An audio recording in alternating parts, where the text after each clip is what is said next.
Hello friends, कल आपको मैंने पुष्प की संरचना का डायग्रामेटिकली वर्णन प्रस्तुत किया था। आशा करता हूं कि आपने वो वीडियो देख लिया होगा। अब मैं उसी पहले चैप्टर में जो दूसरा भाग है जनन, उसके बारे में बताने जा रहा हूं। ठीक है ना? ध्यानपूर्वक आप सुनाएं। देखो, छोटी कक्षाओं से पढ़ते चले आ रहे हैं। ये थोड़ा सा मैंने ब्लैक बोर्ड पे आपके लिए लिख दिया ताकि मैं आपको पूरी बात एक ही वीडियो में समझा पाऊं। ठीक है? देखो, सबसे ऊपर मैंने लिखा है जनन। तो अपन पढ़ते हैं कि जनन की परिभाषा किसे कहते हैं, मीन्स जनन क्या है। छोटी कक्षाओं से आप पढ़ते चले आ रहे हैं। कक्षा 11th में भी आपने पढ़ा है कि जॉन रे नामक वैज्ञानिक के अनुसार जनन वह क्रिया है जिसके द्वारा प्रत्येक सजीव अपने समान जननक्षम संतति उत्पन्न करते हैं। मैं रिपीट कर रहा हूं, जनन वह क्रिया है जिसके द्वारा प्रत्येक सजीव अपने समान जननक्षम संतति उत्पन्न करते हैं। क्लियर? आगे चलिए। देखो बेटा, बेसिकली अपन जनन को मुख्य रूप से दो भागों में विभक्त करते हैं। एक तो जनन का प्रकार है अलैंगिक जनन और दूसरा प्रकार है बेटा लैंगिक जनन। ठीक? अब देखो, चूंकि अपन पादपों के सेंस में पढ़ रहे हैं तो पादपों के सेंस में अपन केवल इस पाठ में अलैंगिक जनन के बारे में पढ़ेंगे। ठीक है ना? तो देखो, हालांकि मैंने आपके सामने लैंगिक जनन लिख रखा है। ठीक है? थोड़ा सा आप समझ लीजिए। देखो, जैसे कि यदि आप कहें कि भाई अलैंगिक जनन किसे कहते हैं, तो अलैंगिक जनन वह प्रक्रिया है जिसमें अर्धसूत्री विभाजन, युग्मकों का निर्माण एवं युग्मकों का संलयन नहीं होता। दूसरी तरफ इसका जस्ट अपोजिट कह दीजिए लैंगिक जनन के लिए। लैंगिक जनन वह क्रिया है जिसमें अर्धसूत्री विभाजन के द्वारा युग्मकों का निर्माण, तत्पश्चात युग्मकों का संलयन होता है।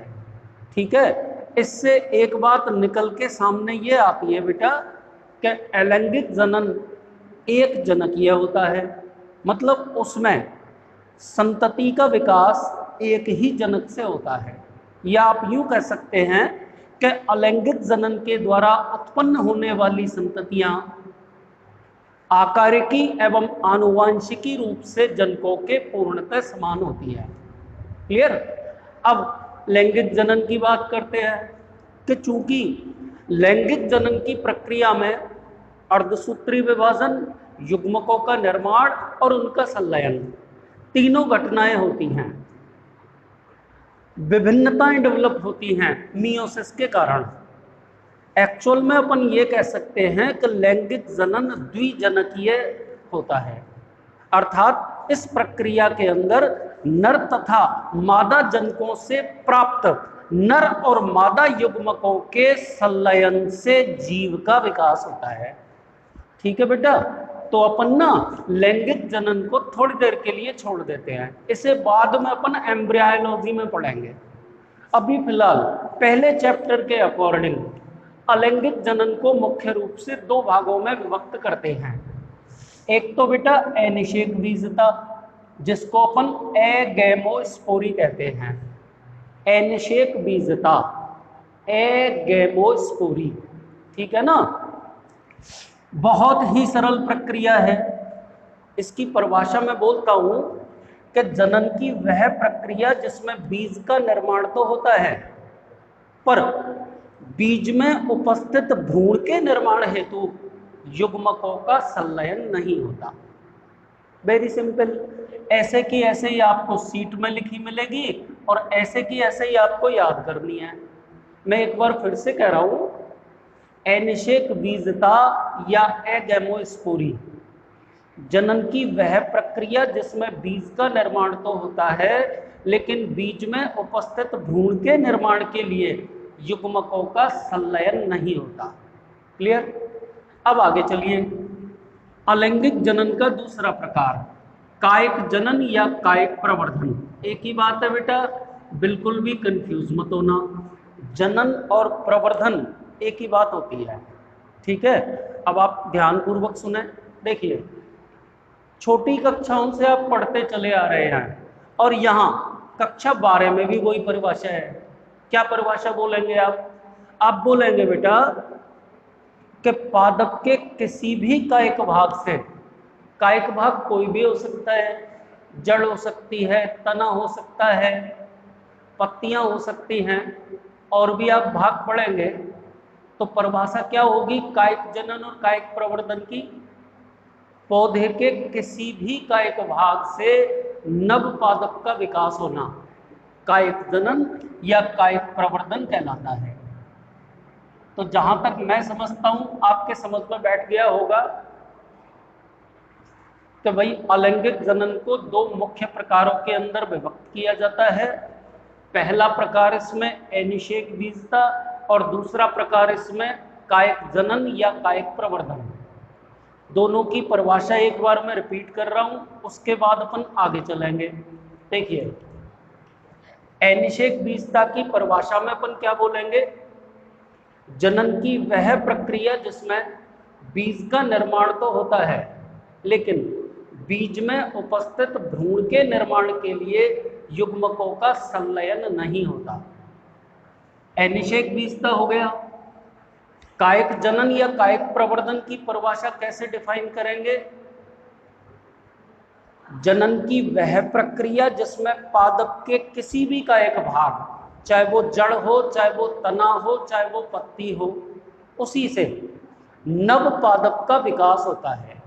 क्लियर। तो आपने अनिषेक बीजता और कायिक जनन या कायिक प्रवर्धन के बारे में जान लिया, ठीक है। अब आगे चलिए बेटा। देखो, कायिक जनन मुख्य रूप से दो प्रकार का होता है। एक तो अपन बोलेंगे बेटा प्राकृतिक कायिक प्रवर्धन या प्राकृतिक कायिक जनन, और दूसरा कृत्रिम कायिक प्रवर्धन। दो प्रकार हो गए, आपके सामने दोनों बोर्ड पे लिखे हुए हैं, ठीक है बेटा। तो अपन सबसे पहले पढ़ते हैं प्राकृतिक कायिक प्रवर्धन को। इस प्रक्रिया में क्या होता है, पौधे का कोई भी प्राकृतिक भाग अलैंगिक जनन के द्वारा, या यूं कह दो सिंपली कि कुछ पादपों के अंदर कायिक प्रवर्धन की प्रक्रिया प्राकृतिक रूप से पाई जाती है, और पादप का कोई भी प्राकृतिक भाग कायिक होना चाहिए। जैसे जड़ हो सकता है, तना हो सकता है, पत्तियां हो सकती हैं, वो सभी कोई भी भाग एक नव पादप का विकास कर सकता है। तो उसी में बेटा अपन आगे पढ़ेंगे कि भाई तनों द्वारा कायिक प्रवर्धन, दूसरा हेडिंग अपन पढ़ेंगे पत्तियों द्वारा कायिक प्रवर्धन, तीसरा हेडिंग अपन पढ़ेंगे मूलों द्वारा कायिक प्रवर्धन, चौथा हेडिंग अपन पढ़ेंगे पत्र प्रकलिकाओं द्वारा कायिक प्रवर्धन। चारों आएंगे, चारों के बारे में आपको समझाया जाएगा। और दूसरा बेटा कृत्रिम कायिक प्रवर्धन, इसमें अपन क्या बोलेंगे बेटा, देखो कुछ पादपों में कायिक जनन की तकनीकों का या अन्य तकनीकों का उपयोग करके कृत्रिम रूप से प्रवर्धन करवाया जाता है, तो वो कृत्रिम प्रवर्धन हो जाएगा बेटा। इस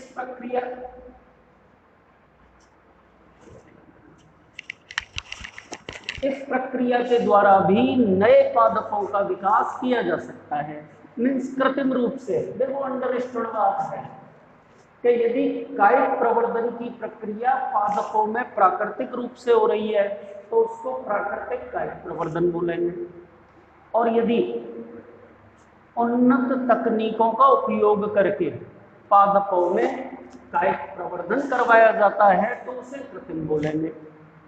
क्लियर। अब आगे चलिए। जैसा कि मैंने आपको बताया कि प्राकृतिक कायिक प्रवर्धन की प्रक्रिया तनों के द्वारा, पत्तियों के द्वारा, मूलों के द्वारा या पत्र प्रकलिकाओं के द्वारा हो सकती है।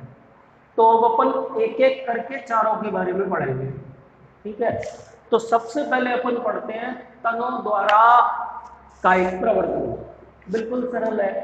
इसमें देखो एक मुख्य लाइन आपको याद रखनी है, वो क्या है कि कुछ पादपों के भूमिगत एवं अर्धवायवीय तने, या रूपांतरण कह दो, कुछ पादपों के भूमिगत अथवा अर्धवायवीय तने के रूपांतरण प्रतिकूल परिस्थितियों में लगभग भोजन का संचय करते हैं और बाद में, ये तो भूमिगत तनों में है, और अर्धवायवीय रूपांतरण में अनुकूल परिस्थितियों में पर्व संधियों से विकास होता है मूलों का और प्ररोहों का।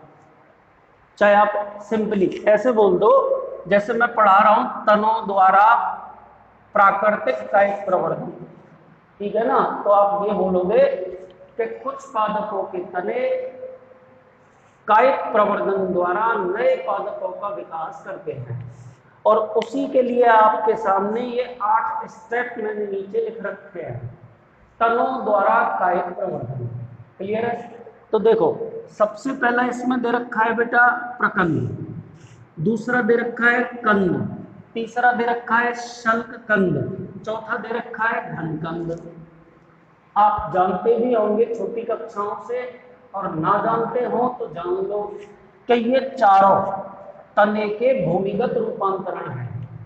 और इनमें क्या होता है बेटा, ये विपरीत परिस्थितियों में भोजन का संचय करते हैं, और जब भी अनुकूल परिस्थितियां आती हैं तो तने के इन भूमिगत रूपांतरणों पर उपस्थित अपस्थानिक कलिकाएं प्रस्फुटित होकर नव पादप का विकास कर देती हैं प्राकृतिक रूप से।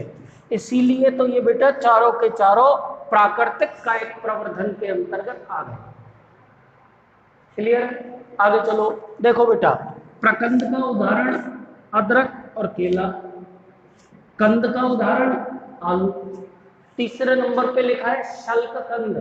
शल्क कंद के अंदर बेटा प्याज और लहसुन आते हैं। चौथे नंबर पे लिखा है घनकंद, और घनकंद का एग्जाम्पल लिखा है बेटा अरबी। याद रखना केवल 2 लाइन, इन चारों के अंदर आप जब स्टडी करेंगे तो एक ही बात निकल के सामने आएगी कि ये चारों के चारों तने के भूमिगत रूपांतरण हैं, पहली बात। और दूसरी बात ये बेटा कि विपरीत परिस्थितियों में ये भोजन का संग्रह करते हैं, और अनुकूल परिस्थितियां आने पर तनों पर उपस्थित अपस्थानिक कलिकाएं प्रस्फुटित होकर नव पादप का विकास कर देती हैं। अब चाहे बेटा वो प्रकंद प्रकार का हो, चाहे वो कंद प्रकार का हो, चाहे वो शल्क कंद अथवा घनकंद, कोई सा भी, पर बेटा आगे वाले जो 4 हैं वो थोड़े से अलग हैं। अलग क्या है? देखो ऊपरी भूस्तरी, अंतः भूस्तरी, भूस्तरी और भूस्तरी का 4 प्रकार हैं, और ये तने के अर्धवायवीय रूपांतरण हैं। एक्चुअल में ये भूमि के ऊपर अथवा नीचे क्षैतिज रूप से वृद्धि करते हैं। सुन लिया? जैसा कि आप जानते हैं, और मैं थोड़ा सा बता देता हूं, देखो इधर, ये ध्यान रखना सब जो मैंने बता दिया। देखो ये मान लीजिए मैंने किसी पादप का तना बना दिया, तना, तने के ऊपर पर्व संधियां आवश्यक रूप से पाई जाएंगी 100%। और बेटा इसका नाम तो हो गया पर्व संधि, और बेटा 2 पर्व संधियों के बीच का क्षेत्र कहलाता है पर्व, ठीक है ना। तो अब जैसे ये 4 प्रकार लिखे हैं, ऊपरी भूस्तरी, अंतः भूस्तरी, भूस्तरी और भूस्तरी का, ठीक है। इन चारों प्रकारों के अंदर बेटा पर्व संधियों से अनुकूल परिस्थिति में नीचे की ओर अपस्थानिक मूलों का, और ऊपर की ओर वायवीय प्ररोह का विकास होता है, ठीक है ना। जैसे मैं इन चारों को आपको समझाता हूं, देखिए कि जैसे नाम से पता चल रहा है, क्या लिखा है ये ऊपरी भूस्तरी। ऊपरी भूस्तरी में क्या होता है, जैसे मान लो ये तो मैंने भूमि की सतह बना दी, भूमि की सतह, ये मुख्य पादप हो गया बेटा, ये इसका वायवीय भाग है और ये इसका भूमिगत भाग है।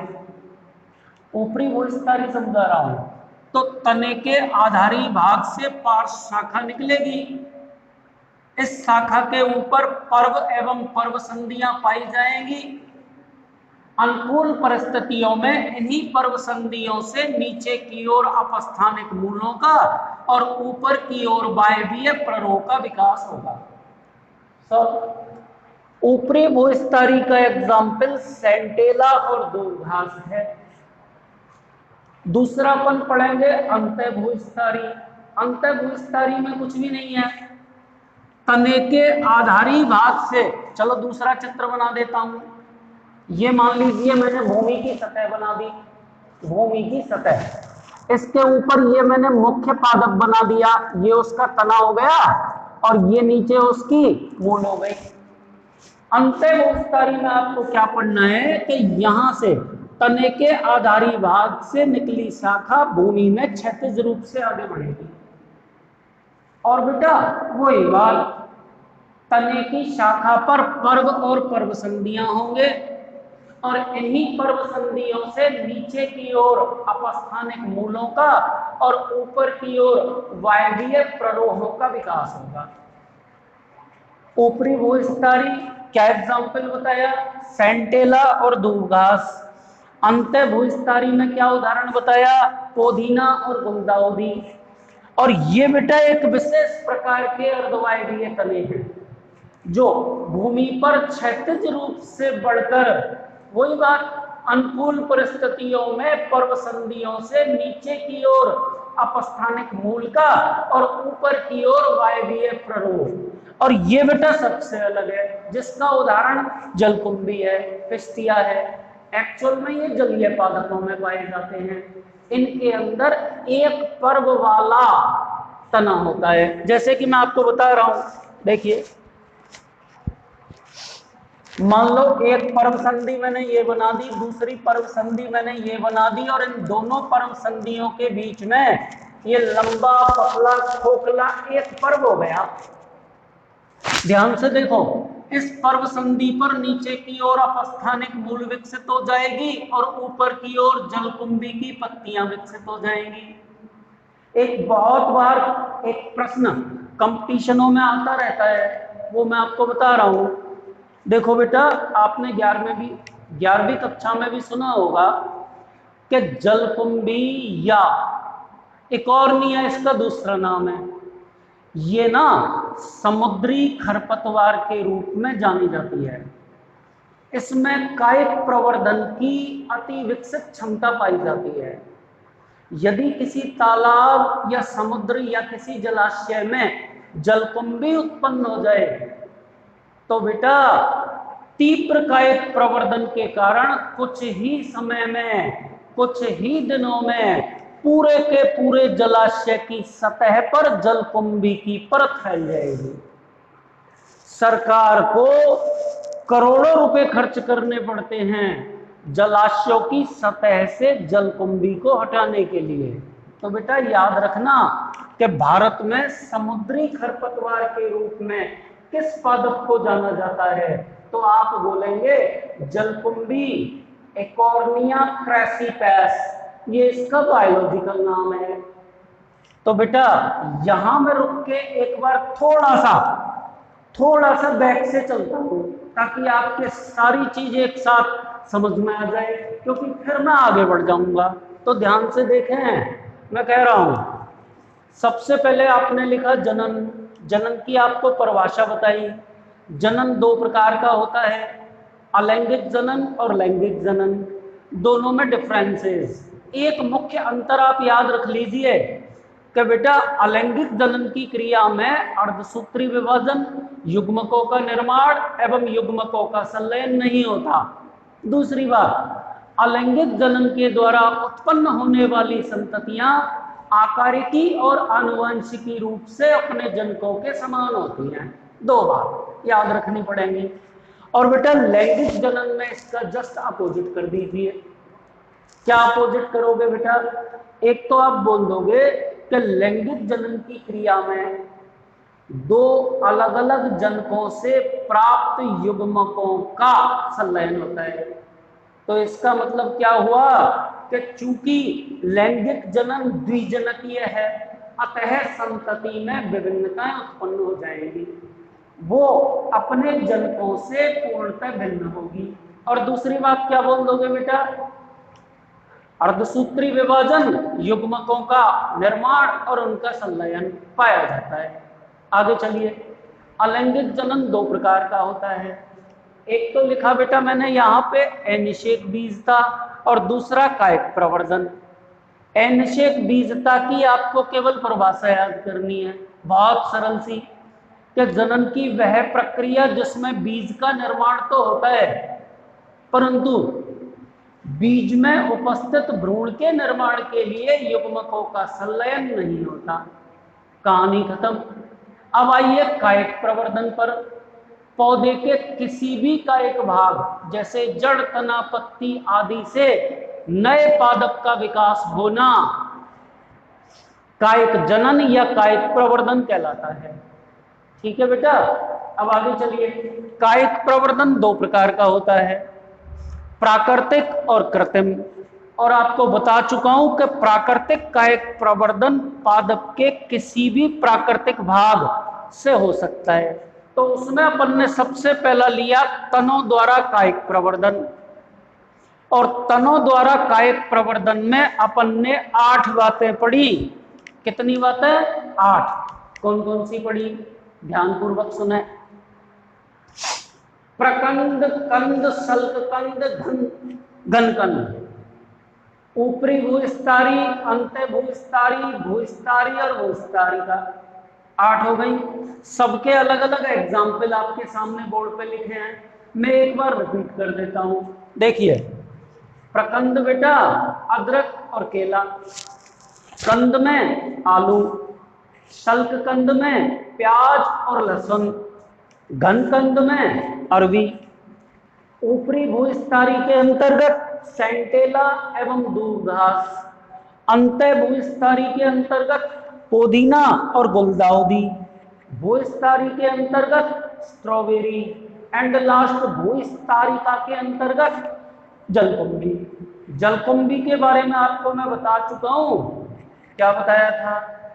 इसे भारतीय खरपतवार, भारतीय जलीय खरपतवार कहा जाता है। ये बड़ा महत्वपूर्ण प्रश्न है कि जलकुंभी तेजी से क्यों फैलती है जल में? क्योंकि इसमें तीव्र कायिक जनन की क्षमता पाई जाती है। सुन लिया कि यदि किसी जलाशय में थोड़ी सी जलकुंभी एक बार पैदा हो जाए तो तीव्र कायिक जनन के कारण कुछ ही समय में पूरे के पूरे जलाशय को जलकुंभी से घेर लिया जाएगा। क्लियर? अब थोड़ा सा एक बार ये और कह देता हूं कि तने के ये जो प्रारंभिक 4 प्रारूप आपने देखे, प्रकंद, कंद, सल्ककंद और घनकंद, इन चारों में कॉमन बात क्या है? एक तो ये तने के भूमिगत रूपांतरण है, पहली कॉमन बात। दूसरी कॉमन बात यह है बेटा कि विपरीत परिस्थितियों में ये भोजन का संचय करते हैं, और अनुकूल परिस्थितियां आने पर इनमें उपस्थित अपस्थानिक कलिकाएं प्रस्फुटित होकर नव पादप का विकास कर देती हैं। अलग अलग एग्जाम्पल आपको याद रखने पड़ेंगे बेटा। आगे चलिए। ऊपरी भूस्तरी, अंत्य भूस्तरी, भूस्तरी और भूस्तरी का, ये जो चारों हैं, ध्यान से समझना, ये जो चारों हैं ये तने के अर्धवायवीय रूपांतरण हैं। और बेटा इन सबके अलग अलग एग्जाम्पल लिखे हुए हैं। इनमें क्या होता है बेटा कि तने की शाखा पर उपस्थित पर्वसंधियों से नीचे की ओर मूल का और ऊपर की ओर प्ररोह का विकास हो जाता है। जैसे देखो, ये मैंने आपके सामने फिलहाल भूस्तरिका का बता रखा है। इसमें तो आपको पर्टिकुलरली याद रखना पड़ेगा कि भाई जलीय पादपों में पाया जाता है, एक पर्व वाले तने होते हैं पर्व की दोनों ओर की पर्व संधियों पर नीचे की ओर अपस्थानिक मूलों का और ऊपर की ओर वायवीय प्ररोहों का विकास हो जाता है। तो ये तो हो गया बेटा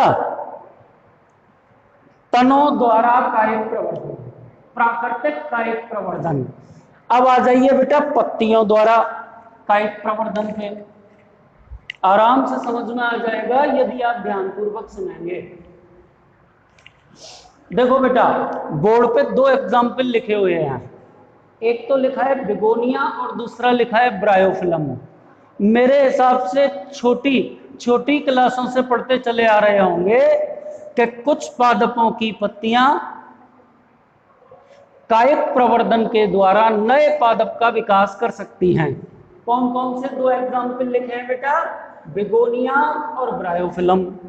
समझा रहा हूं, देखिए ये मान लीजिए मैंने ब्रायोफिलम की पत्ती आपके सामने बना दी, काफी चौड़ी होती है और इस पत्ती के फलक कोर का किनारा कटा हुआ होता है बेटा, ये काट दिया।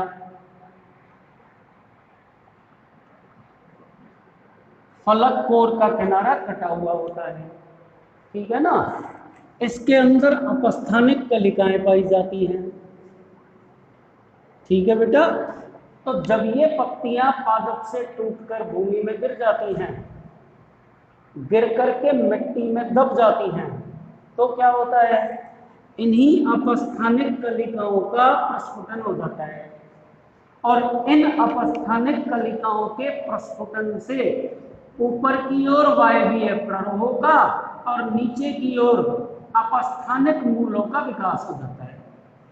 तो बेटा अपन कह सकते हैं कि पत्तियों के द्वारा भी नए पादप का विकास हो सकता है, ठीक है ना। आगे चलिए, तो दो एग्जाम्पल कौन कौन से थे इसमें बेटा? बिगोनिया और ब्रायोफिलम। अगले पे आइए, मूलों द्वारा। ध्यान से सुनना, इसमें भी मुझे एक छोटी सी बात कहनी है। मूलों द्वारा कायिक प्रवर्धन बता रहा हूं, ध्यान से सुने। इसमें आप बोलोगे कि पादपों की मूसला एवं अपस्थानिक मूलें, पादपों की मूसला एवं अपस्थानिक मूलें कायिक प्रवर्धन के द्वारा नए पादप का विकास कर सकती हैं। और इसमें भी देखो दो अलग अलग बातें हो गई। मूसला मूल द्वारा कायिक प्रवर्धन में तो शीशम और अमरूद हो गए, ठीक है। और दूसरा बेटा अपस्थानिक मूलों के द्वारा कायिक प्रवर्धन में एस्पेरेगस और डहेलिया हो गए। ये दो बातें हो गई बेटा, मेरे हिसाब से आप समझ गए होंगे। एक बार दोबारा कह देता हूं कि मूलों द्वारा कायिक प्रवर्धन की प्रक्रिया मूसला मूलों के द्वारा भी और अपस्थानिक मूलों के द्वारा भी हो सकती है।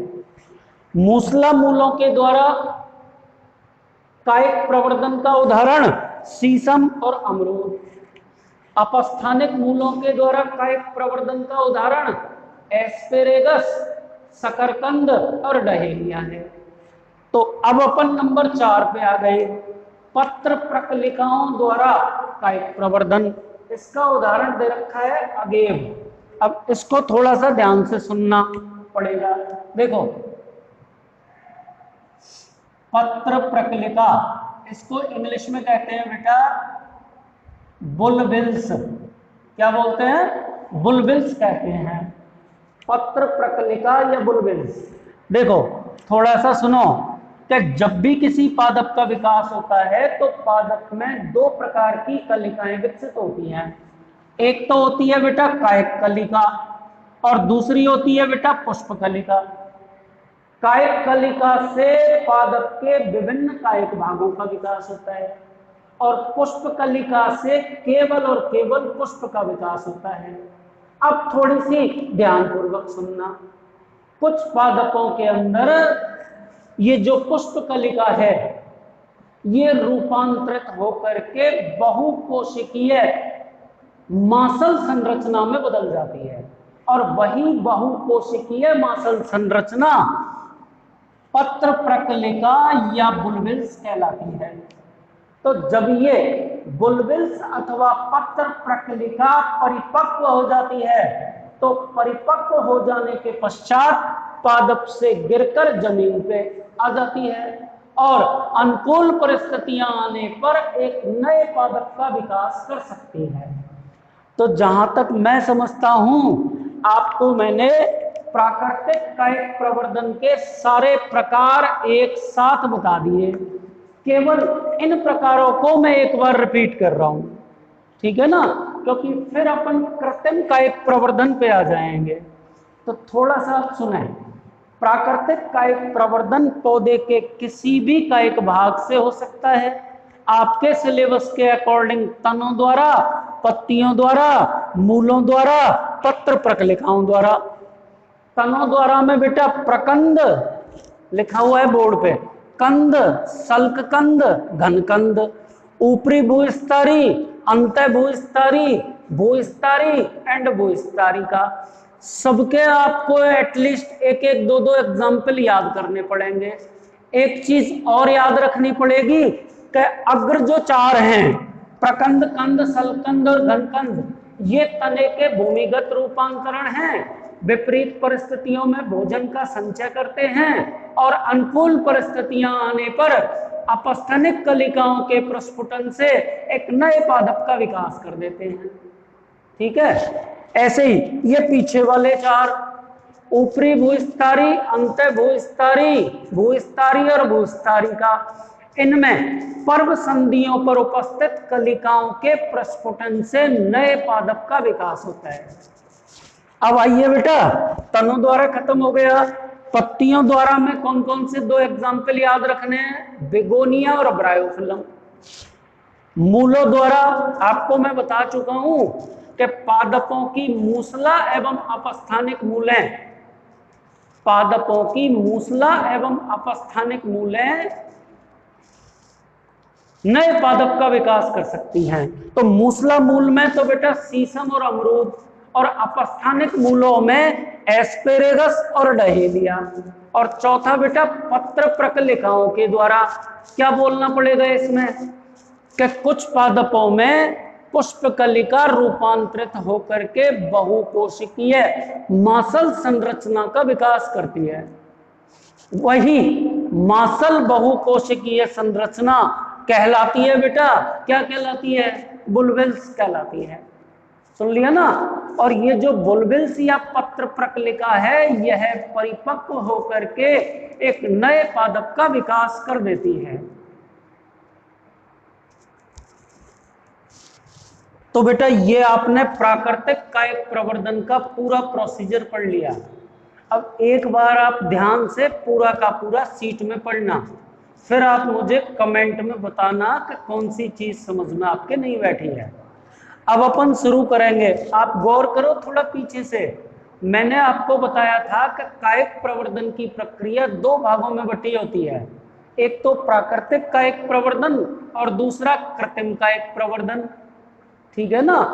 अब देखो कृत्रिम कायिक प्रवर्धन की बात करते हैं अपन थोड़ा सा। कृत्रिम कायिक प्रवर्धन की प्रक्रिया के अंतर्गत नव पादप का विकास कृत्रिम तकनीकों का उपयोग करके किया जाता है। ठीक है ना। अब देखो जैसा कि आपके सामने ब्लैक बोर्ड पे लिखा हुआ है, कृत्रिम कायिक प्रवर्धन की प्रक्रिया तीन प्रकारों में बांटी गई है बेटा। तो इनके नाम आप सुन लें ध्यान से। देखो पहला प्रकार तो बेटा कर्तन। कर्तन कोई विशेष शब्द नहीं है, कटिंग। कर्तन को अंग्रेजी में कटिंग कहते हैं। तो इसमें देखो दो प्रकार बता रखे हैं, एक तो स्तंभ कर्तन और दूसरा मूल कर्तन। तो है ही कुछ नहीं, नाम से पता चल रहा है कि इस प्रक्रिया के अंतर्गत पादप के स्तंभ का कोई एक टुकड़ा भूमि में रोपित कर दिया जाता है, और बेटा रोपित करने से पूर्व उसे किसी विशेष वृद्धि हार्मोन में डुबोकर क्षैतिज रोपित करते हैं। देखो यदि आप उसे वृद्धि हार्मोन में डुबो दोगे तो उसमें शीघ्र ही जड़ों का विकास होने लग जाएगा। दूसरा बेटा मूल कर्तन लिखा है, तो जैसे अपन ने स्तंभ कर्तन में कहा था ऐसे ही इसमें बोलेंगे। यहां पर जो कटिंग होगी वो किसकी होगी? मूल की होगी। क्लियर है ना? तो बेटा कर्तन या कटिंग, वैसे कल इनके बारे में दोबारा से समझाऊंगा पूरा, पर अभी थोड़ा सा ये चार्ट पूरा हो जाएगा जनन का जो आपके सिलेबस में है, इसलिए मुझे ये पूरा करना है ताकि सारे के सारे नाम आपके दिमाग में एक बार आ जाएं।